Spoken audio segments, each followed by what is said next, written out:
व्यक्ति बहुत काल तक स्वर्ग का सुख भोग कर पुनः चक्रवर्ती राजा का पद प्राप्त करता है।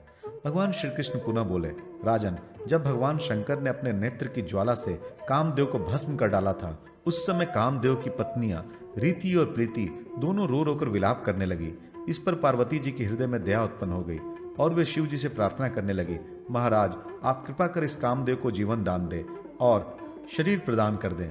यह सुनकर प्रसन्न हो शिव जी ने कहा, पार्वती, यद्यपि अब यह मूर्तिमान रूप में जीवित नहीं हो सकता, परंतु चैत्र मास के शुक्ल पक्ष की त्रयोदशी को प्रतिवर्ष एक बार यह मन से उत्पन्न होकर जीवित होगा।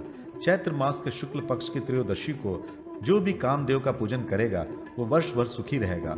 इतना कहकर शिव जी कैलाश पर चले गए। राजन, इस विधि को सुने। चैत्र मास के शुक्ल पक्ष की त्रयोदशी को स्नान कर एक अशोक वृक्ष बनाकर उसके नीचे रति, प्रीति और वसंत सहित कामदेव की प्रतिमा को सिंदूर और हल्दी से बनाना चाहिए अथवा स्वर्ण की मूर्ति स्थापित करनी चाहिए। मूर्ति ऐसी होनी चाहिए जिसकी सेवा में विद्याधरियां हाथ जोड़े हो, अप्सराएं जिसके चारों तरफ खड़ी हो, गंधर्व नृत्य कर रहे हो। इस प्रकार मध्याह्न के समय गंध, पुष्प, धूप, अक्षत, तांबुल, दीप, अनेक प्रकार के फल, नैवेद्य आदि उपचारों से कामदेव की तथा अपने पति की भी पूजा करें। जो इस प्रकार प्रतिवर्ष कामोत्सव करता है वो सुभिक्ष, क्षेम, आरोग्य, लक्ष्मी आदि को प्राप्त करता है। विष्णु, ब्रह्मा तथा सूर्य, चंद्र आदि ग्रह, कामदेव, वसंत और गंधर्व, असुर, राक्षस, सुपर्ण, नाग, पर्वत आदि उस पर प्रसन्न हो जाते हैं। उसको कभी शोक नहीं होता। जो स्त्री वसंत ऋतु में रति, प्रीति, बसंत, मलयानिल आदि परिवार सहित कामदेव का भक्ति पूर्वक पूजन करती है, वो सौभाग्य, रूप, पुत्र और सुख को प्राप्त करती है। महाराज, इस प्रकार ज्येष्ठ मास के प्रतिपद तिथि से लेकर पूर्णिमा तक भगवती भूत माता का पूजनोत्सव मनाना चाहिए।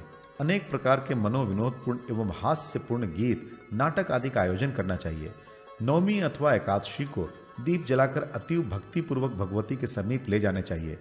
इस प्रकार पूर्णिमा तक प्रदोष के समय दीप महोत्सव करना चाहिए और द्वादशी के दिन भूत माता का विशेष उत्सव मनाना चाहिए।